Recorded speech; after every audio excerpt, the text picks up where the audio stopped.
ప్రభుత్వ ఉద్యోగులు పెన్షనర్ల సమస్యలను ఆర్థిక అంశాలుగా కాకుండా సామాజిక న్యాయం, రాజ్యాంగ హామీల కోణంలో పరిశీలించాలని association for AP pensioners Hyderabad రాష్ట్ర ప్రధాన కార్యదర్శి టీఎంపీ బుచ్చిరాజు విన్నవించారు. ఉమ్మడి ఆంధ్రప్రదేశ్ ప్రభుత్వ మాజీ ఉద్యోగుల సమస్యలు పరిష్కరించాలని హైదరాబాద్ బాగ్లింగంపల్లిలోని అసోసియేషన్ కార్యాలయంలో ఆయన మీడియాతో మాట్లాడారు.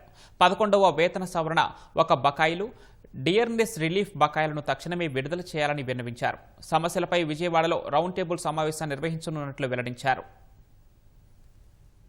పెన్షన్కి రావాల్సిన పీఆర్సీ ఎరియర్స్, డిఏ ఎరియర్స్ వెంటనే పే చేయాలని, కొత్త పీఆర్సీ వేసి ఐఆర్ కూడా ప్రకటించాలని మేము కోరుతున్నాం.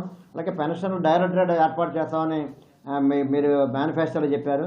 అప్పుడు దాని విధంగా మీరు వెంటనే పెన్షనర్స్ డైరెక్టరేట్ ఏర్పాటు చేయాలని, అలాగే వ్యాలిడేషన్ యాక్ట్ బిల్లు కేంద్ర ప్రభుత్వం మార్చిలో వేసింది. దానివల్ల పెన్షనర్ల వర్గీకరణ చేయడానికి కేంద్ర ప్రభుత్వం అవకాశం కలిగింది. సుప్రీంకోర్టు ధర్మాసనం 1982లో పెన్షన్ వర్గీకరణ చేయకూడదని, పెన్షన్ హక్కు పొందే హక్కు పెన్షనర్లని, అలా ఓపీఎస్, ముఖ్యంగా ఓపీఎస్ ఎవరైతే ఓల్డ్ ఏజ్ పెన్షన్, మన ఓల్డ్ పెన్షన్ స్కీమ్ కింద పెన్షన్ తీసుకుంటున్నారో వాళ్ళ వర్గీకరణ చేయకుండా ఉండాలని ప్రభుత్వాన్ని కూడా, మీ కేంద్ర ప్రభుత్వాన్ని కూడా మీరు తమరు రికమెండ్ చేయాలని ముఖ్యమంత్రి గారిని కోరుతున్నాం.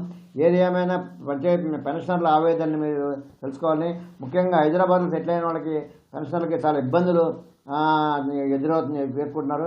హైదరాబాద్లో సంబంధించిన రీజనల్ బోర్డు అనేది, రీజనల్ డైరెక్టరేట్ పెడితే పెన్షన్ సమస్యలకి చెప్పించుకోవడానికి అవకాశం ఉంటుందని కోరుతున్నామండి.